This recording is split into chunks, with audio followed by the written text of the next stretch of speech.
మనకు ఎంత రైస్కి సరిపోతే అంత వాటర్ వేసి ముంతతో 2 ముంతల బియ్యం తీసుకున్నా అన్నట్టు. ఇది చలికాలం కదా, కొద్దిగా పిల్లలైతే అట్లా వేస్తే మాత్రం అయితే తినరు. ఇలా వేసి అయితే పిల్లలకైతే తినిపియాలి. Hi friend, welcome back to our my channel. మీరు చూస్తున్నది హారిక కిచెన్. ఫ్రెండ్ చూడండి, నేనైతే సోయా సాస్ పలావ్ చేస్తున్నా. చూడండి, ఫస్ట్ అయితే ఈ సోయా సాసు నేను ఇలాగా ఒక 10-15 నిమిషాలు అయితే ముందు నానబెట్టేసిన. చూడండి ఒక్కొక్కటి ఎంత ఇలా ఉబ్బి అయితే మంచిగా నానినాయి.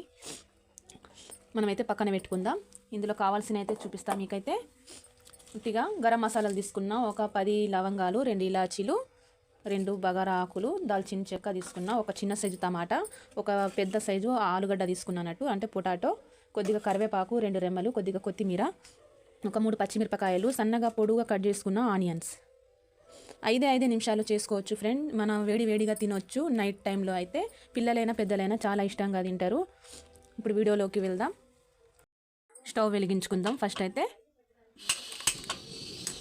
నేనైతే కుక్కర్లో చేస్తున్నా ఫ్రెండ్. 5 నిమిషాల్లో అవుతుంది అన్నట్టు కుక్కర్లో.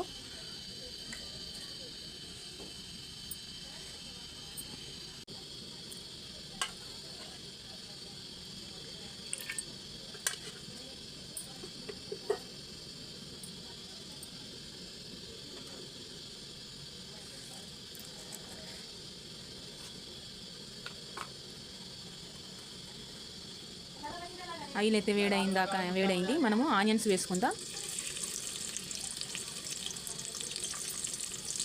ఆనియన్స్ ఎంత త్వరగా మనకు బ్రౌన్ కలర్ రావాలంటే మనం కొద్దిగా సాల్ట్ వేసుకోవాలి. తొందరగా బ్రౌన్ కలర్ వచ్చేస్తాయి అన్నట్టు. కొనలిగిన అన్ని ఆనియన్స్ ఎంత క్రిస్పీగా కూడా అవుతాయి అన్నట్టు. మనం సాల్ట్ వేసుకుంటే తొందరగా ఉడుకుతాయి. తర్వాత ఈ గరం మసాలా అన్నీ వేసుకుందాం.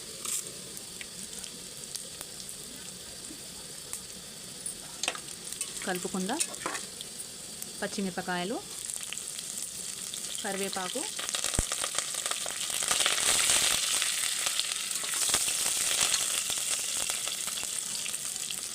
పొటాటో ఫ్రెష్గా కడుక్కొని వేసుకుందాం.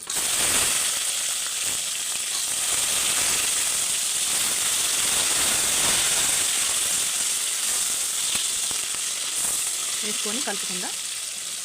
టమాటా వేసుకుందాం. కొద్దిగా కొత్తిమీర వేసుకుందాం. మంచిగా కలుపుకుందాం.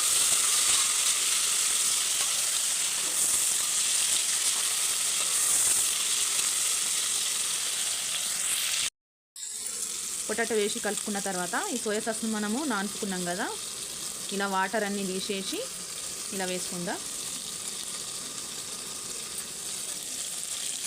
వాటర్ అన్నీ ఇలా తీసేసుకుంటూ వేసుకోవాలి.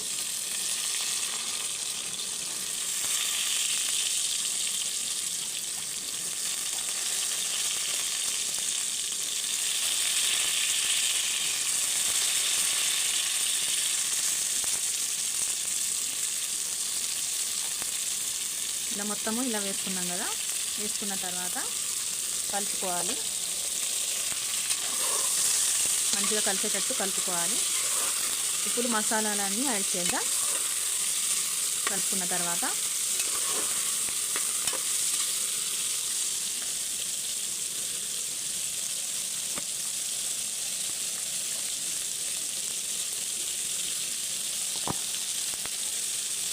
సగం టీ స్పూన్ పసుపు, 1 టీ స్పూన్ అల్లం వెల్లుల్లి పేస్ట్,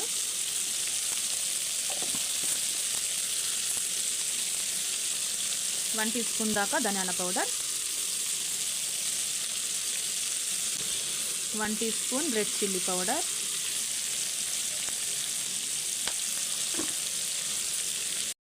మన రుచికి సరిపడంత సాల్ట్ వేసుకుందాం ఇప్పుడే. ఎందుకంటే ఆ సోయా సాస్కి పొటాటోకి అయితే మంచిగా కలిసిపోతుంది అన్నట్టు. వేసుకున్న తర్వాత మంచిగా కలుపుకుందాం. స్పైసీ తినేవారు ఎక్కువ కూడా వేసుకోవచ్చు. ఎందుకంటే నేను లవంగాలు వేసాను, కొద్దిగా పచ్చిమిరపకాయలు 2-3, ఇంకా రెడ్ చిల్లీ పౌడర్ వేసుకున్నాం కదా, నేనైతే తక్కువనే వేసాను అన్నట్టు. మంచిగా కలుపుకున్న తర్వాత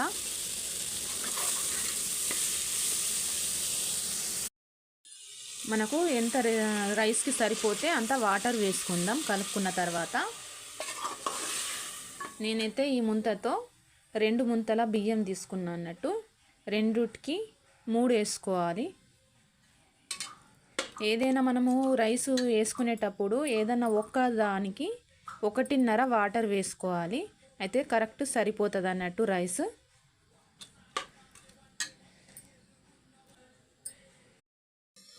అదనకు వాటర్ వేసిన తర్వాత నేనైతే రైస్ ముందే అరగంట ముందే నానబెట్టేసిన. రైస్ వేసుకుందాం. మనం కుక్కర్లో వేసుకుంటే మాత్రం అదన రాకున్నా పర్వాలేదు. ఎందుకంటే మనం దమ్కిచ్చినట్టు దమ్ బిర్యానీ లెక్క వండుతాం కదా కుక్కర్లో. 5 నిమిషాల్లో ఒక 3 విజిల్లలో అయితే రైస్ అయితే ఉడికిపోతుంది అన్నట్టు. సోయా సాస్ పలావ్ చాలా అంటే చాలా టేస్ట్ ఉంటుంది ఫ్రెండ్స్. మీరు కూడా ట్రై చేసి చూడండి. రైస్ అయితే వేసుకుందాం. రైస్ వేసాం కదా, మంచిగా కలుపుకుందాం. ఇలా కలుపుకోవాలి. ఇలా కలుపుకున్న తర్వాత నేనేం చేసిన అన్నట్టే మన ఇంట్లో చేసిన ప్యూర్ నెయ్యి ఉన్నది. కొద్దిగా ఇలా నెయ్యి వేసుకుందాం. ఇంకా దించేటప్పుడు కొద్దిగా వేసుకుందాం అన్నట్టు. కొద్దిగానే వేసాను నేనైతే. ఇందులో స్పూన్ అయితే లేదు. దించేటప్పుడు స్మెల్ చాలా అంటే చాలా బాగా వస్తుంది ఫ్రెండ్. ఇప్పుడు మూత పెట్టేద్దాం. ఒక్క 3 విజిల్స్ వచ్చిందాకా వెయిట్ చేద్దాం. ఫ్రెండ్స్ చూసేద్దాం. నాకైతే ఉడికిపోయింది అనిపిస్తుంది. మూత తీసేద్దాం. చూడండి, స్మెల్ మాత్రం చాలా అంటే చాలా బాగా వస్తుంది ఫ్రెండ్. ఎంత పొడి పొడిగా ఎంత బాగా వచ్చిందో చూడండి. రైస్కు రైస్ అస్సలు అంటుకున్నట్టయితే మనం సరి వేసాం కదా, చాలా అంటే చాలా బాగా వస్తుంది అన్నట్టు. మా పిల్లలైతే మమ్మీ స్మెల్ అయితే చాలా సూపర్గా వస్తుంది, తొందరగా అయ్యా అని అయితే అంటున్నారు. చూడండి, రైస్ అయితే కంప్లీట్ అయిపోయింది. మన సోయా సాస్ పలావ్ అయితే కొద్దిగా మీద నుంచి మనం కొత్తిమీర పుదీనా వేసుకుందాం.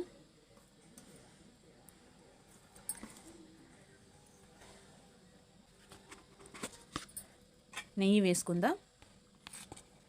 ఇది చలికాలం కదా, కొద్దిగా పిల్లలైతే అట్లా వేస్తే మాత్రం అయితే తినరు. ఇలా వేసి అయితే పిల్లలకైతే తినిపియాలి. చలికాలంలో చాలా అంటే చాలా మంచిగా ఉంటుంది అన్నట్టు. ఓకేనా ఫ్రెండ్, మన సోయా సాస్ పలావ్ రెసిపీ మీకు నచ్చితే లైక్ చేయండి, కామెంట్ చేయండి. కొత్తగా చూసిన వారు సబ్స్క్రైబ్ చేసుకోండి, మన ఛానల్కి ఫాలో అవ్వండి. ఓకేనా. ఫస్ట్ ఆఫ్ ఆల్ అయితే కామెంట్ చేయండి. మీ కామెంట్స్లోనే మనకు వీడియో చేయాలనిపిస్తుంది ఫ్రెండ్. మరొక కొత్త రెసిపీతో కలుద్దాం. బాయ్ మరి.